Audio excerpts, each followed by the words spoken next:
अस्सलाम वालेकुम। बिस्मिल्लाहिर्रहमानिर्रहीम।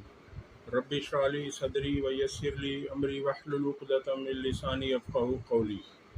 सबसे पहले आपसे बात करेंगे, इस्लामाबाद हाई कोर्ट के जस्टिस बाबर सत्तार ने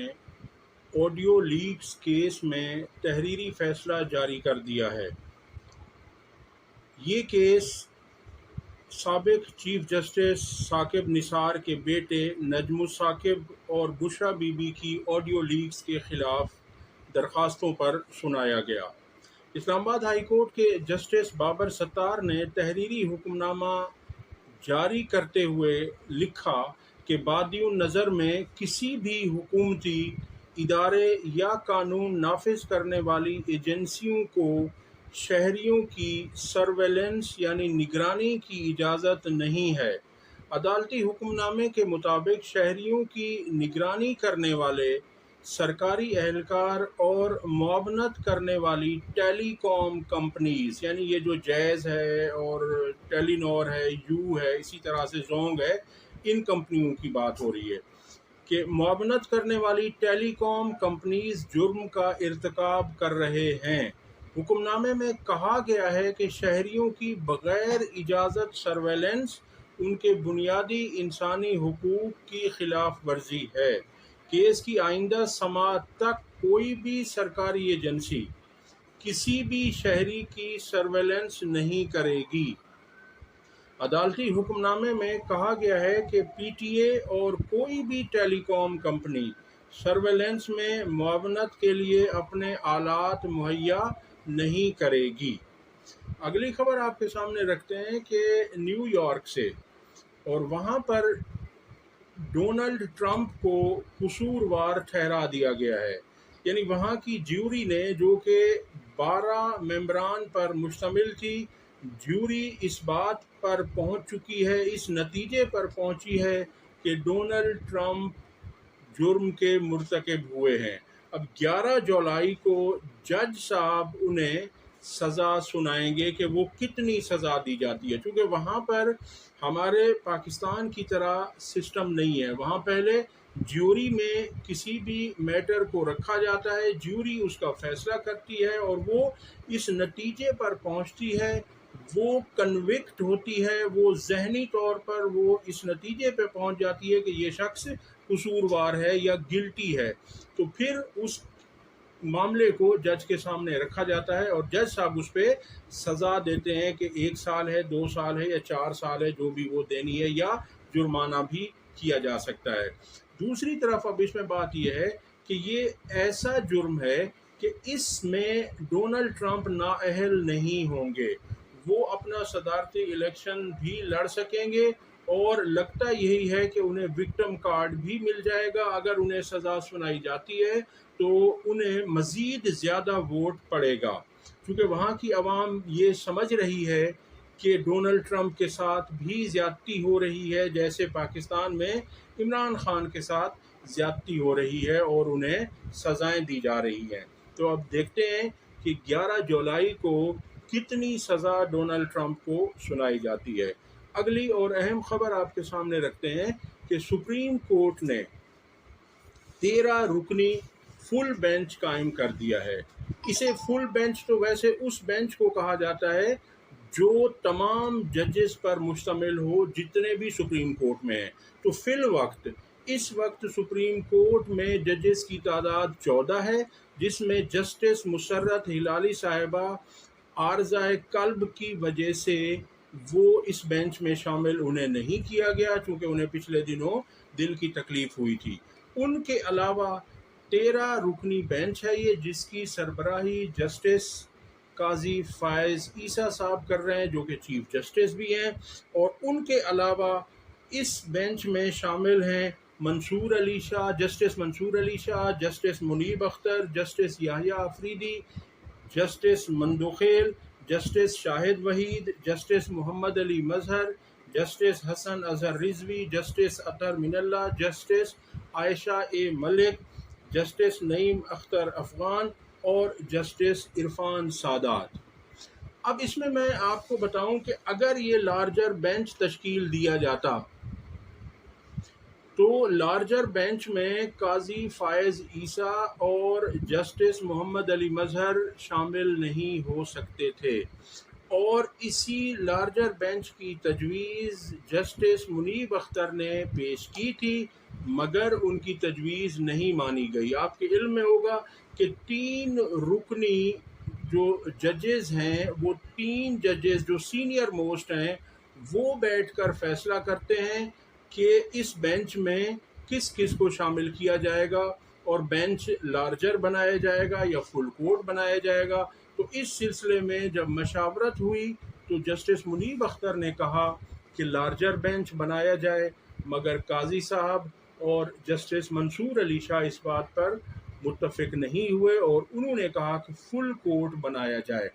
اب اگر یہ لارجر بینچ ہوتا تو اس میں قاضی فائز عیسیٰ اور جسٹس محمد علی مظہر شامل نہیں ہو سکتے تھے، تو وہ ایک بہت زیادہ ان پر اعتراض ہوتا کہ لارجر بینچ بھی بنا دیا جاتا، اور اگر یہ محترم جج صاحبان بھی اس بینچ میں شامل ہوتے تو انہیں کڑی تنقید کا سامنا کرنا پڑتا۔ بہرحال اب بھی فل کورٹ میں بھی یہ ان کا جواز نہیں بنتا۔ ان کا جواز کیوں نہیں بنتا اس بینچ میں شامل ہونے کا، میں آپ کے سامنے عرض کرتا ہوں۔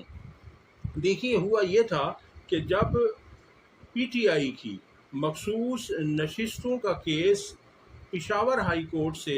فیصلہ پی ٹی آئی کے خلاف آیا، اور پشاور ہائی کورٹ نے فیصلہ یہ دیا کہ پی ٹی آئی کی مخصوص نشستیں دوسری جماعتوں کو دی جا سکتی ہیں اور دے دی جائیں، تو اس کے بعد پھر پی ٹی آئی نے اس فیصلے کے خلاف اپیل کی سپریم کورٹ میں، وہ جو چل رہی ہے، اور اس سے پہلے جو پی ٹی آئی نے سپریم کورٹ میں بلے کے نشان کے لیے اپنی پٹیشن فائل کی تھی، اس میں جسٹس قاضی فائز عیسیٰ صاحب کی سربراہی میں 3 رکنی بینچ تھا، جس میں جسٹس محمد علی مظہر اور جسٹس مسرت ہلالی صاحبہ بھی شامل تھیں۔ اس 3 رکنی بینچ نے فیصلہ دیا کہ پی ٹی آئی کو بلے کا نشان نہیں ملے گا۔ اس بلے کے نشان کے نہ ملنے کی وجہ سے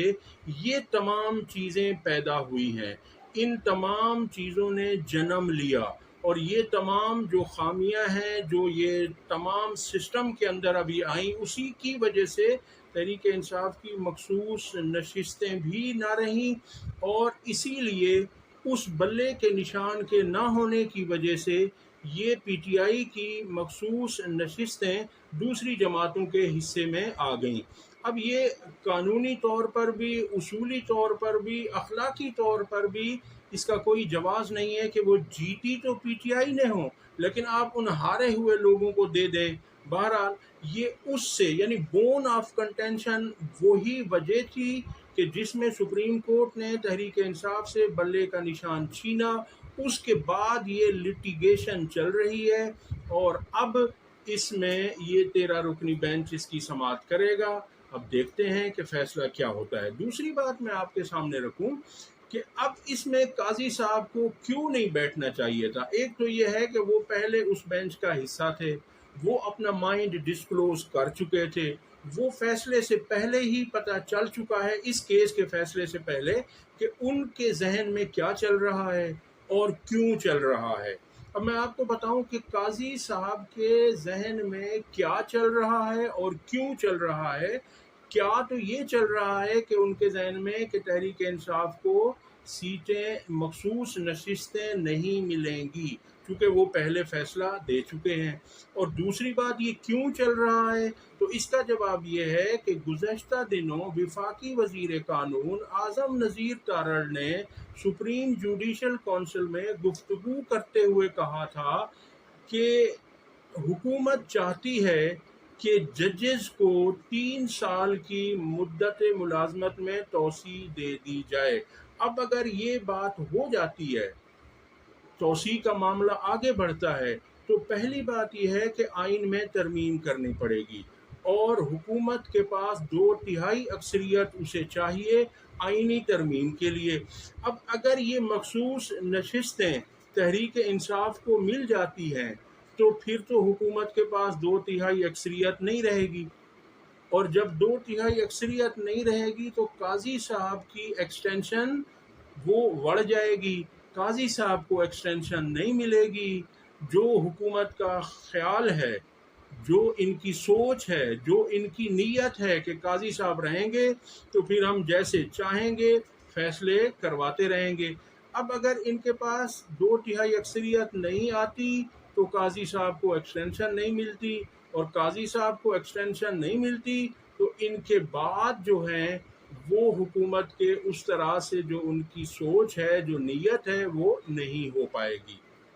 इसलिए काजी साहब की भी ये ख्वाहिश होगी कि हुकूमत को ये 2/3 अक्सरियत मिल जाए। अब ये मैं उस बुनियाद पर कह रहा हूँ कि जो उन्होंने पिछला फैसला दिया था तहरीक इंसाफ से बल्ले का निशान छीनने पर, लेकिन ये तो उसके बावजूद भी हुआ कि बल्ला भी छीन लिया गया, तहरीक इंसाफ पर हर तरह का जुल्म जबर भी किया गया, तहरीक इंसाफ को लेवल प्लेइंग फील्ड भी नहीं मिली, तहरीक इंसाफ के लीडरान को भी पाबंद सलासल किया गया, कारकुनान को पकड़ा गया हज़ारों की तादाद में जो अब भी पाबंद सलासल हैं, इन्हें कागजात नामजदगी नहीं लेने दिए गए, और अगर ले लिए गए तो जमा नहीं करवाने दिए गए, वो छीने गए, फाड़े गए, तायद कुनंदा तजवीज़ कुनंदा को गिरफ्तार किया गया, नीज़ हर तरह की फस्तायत की गई। फिर उसके बाद अवाम ने 8 फरवरी को अपना राय का इजहार जो किया वो बहुत ज़बरदस्त अंदाज में किया, और उसके बाद भी हुकूमत को 8 और 9 फरवरी की दरमियानी शब अपनी कारगुजारी दिखानी पड़ी, जिसके नतीजे में आज भी तहरीक इंसाफ सबसे बड़ी जमात है। अब देखते हैं कि इसका क्या फ़ैसला आता है, और ये इसलिए अब फुल कोर्ट बनाया गया, क्योंकि जब फुल कोर्ट है तो उसमें काजी साहब की मौजूदगी भी होगी और जस्टिस मोहम्मद अली मजहर की मौजूदगी भी होगी। अगर ये लार्जर बेंच होता तो इन पर बहुत ज़्यादा तनकीद होती कि आप पिछले बेंच में भी थे और इसमें भी आ गए। और एक बात मैं आपके सामने और रखता चलूं कि पिछले चीफ जस्टिस गुलजार अहमद साहब ने